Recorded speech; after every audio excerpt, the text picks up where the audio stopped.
भीम के अंदर कैसे आई थी 10,000 हाथियों की ताकत? भीम में कितने हाथियों का बल था? भीम के बारे में महाभारत के अंदर मिलता है।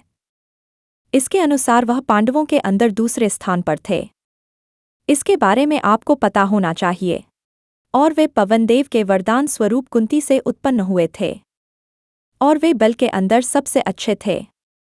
उनके बल का गुणगान पूरे महाकाव्य के अंदर किया गया है। युद्ध कला में पारंगत और सक्रिय, जिन्हें यदि क्रोध दिलाया जाए जो कई धृतराष्ट्रों को वे समाप्त कर सकते हैं। और दुःशासन की छाती फाड़कर उसका रक्तपान किया था। और आपको बता दें कि भीम ने वन के अंदर रहते हुए काफी कुछ राक्षसों का वध किया था। इसके बारे में आपको अनेक कथाओं के अंदर उल्लेख मिल जाएगा। इसके बारे में आपको पता होना चाहिए और आप इस बात को समझ सकते हैं। और आपको बता दें कि भीम के बारे में तो यहाँ तक कहा गया था कि इंद्र भी उनको परास्त नहीं कर सकते थे। इसके बारे में आपको पता होना चाहिए और आप इस बात को समझ सकते हैं। यही आपके लिए सही होगा। आप हस्तिनापुर के राजा पांडु के बारे में आप जानते होंगे, जिनके 5 पुत्रों को पांडव कहा जाता था। यह 5 पुत्र अलग अलग देवता की संतान थे। जैसे युधिष्ठिर भगवान धर्मराज के पुत्र माने जाते हैं। अर्जुन देवराज इंद्र के पुत्र थे और नकुल सहदेव अश्विनी कुमार के पुत्र थे। और भीम भगवान वायुदेव के पुत्र थे। कहा जाता है कि भीम के बलशाली होने के प्रमाण उनके बचपन से ही मिलने लगे थे। एक कहानी के अनुसार जब राजा पांडु की पत्नी भीम को गोद में लिए हुए बैठी थी, तब अचानक एक शेर वहां पर आ गया था। शेर की दांघर सुनकर भीम की मां देवी कुंती वहां से तेजी से भागी। और उसे इस बात का ध्यान नहीं रहा कि उनका पुत्र उनकी गोद में है। तब भीम दूर जाकर चट्टानों पर जा गिरा, किंतु देवी कुंती यह देखकर आश्चर्यचकित हो गई कि भीम के चट्टान पर गिरने से चट्टान टूट गई थी, जबकि भीम को कुछ नहीं हुआ था।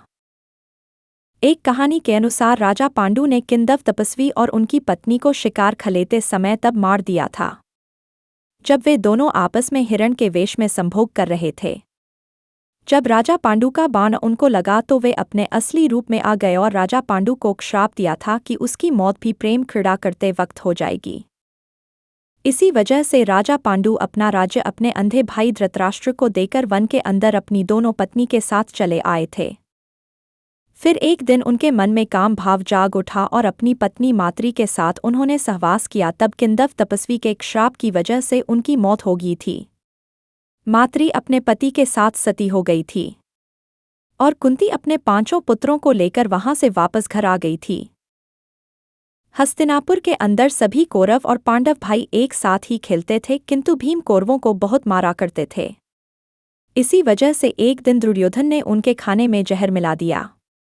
और जैसे ही भीम ने वह खाना खाया वे अचेत हो गए तो उसे समुद्र में फेंक दिया और वह नागलोक में चला गया।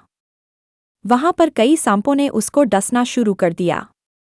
सांपों के जहर से उनके शरीर में पहले वाला जहर का असर खत्म हो गया और भीम ने सांपों को बुरी तरह से मारकर भगा दिया था।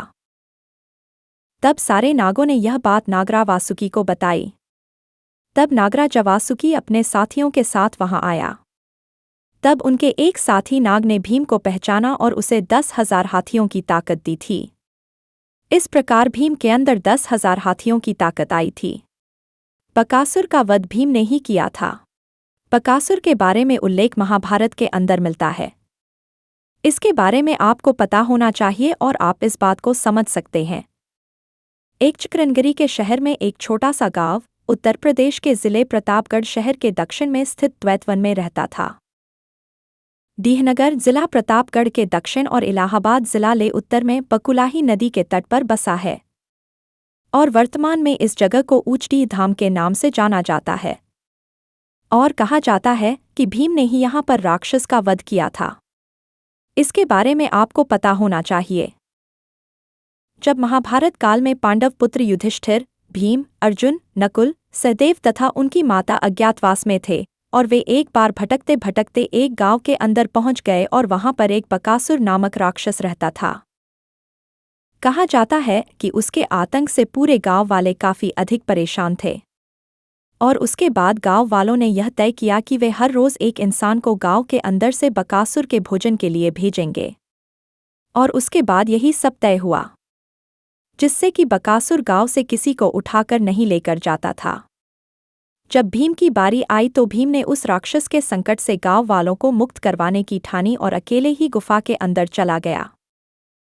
कहा जाता है कि भीम काफी अधिक बलशाली था, जिसकी वजह से वह राक्षस से लड़ पाया और उसके बाद भीम ने राक्षस को मार दिया। इस तरह से भीम ने बकासुर का वध कर दिया। इसके बारे में आपको पता होना चाहिए और आप इस बात को समझ सकते हैं, और यही आपके लिए सही होगा।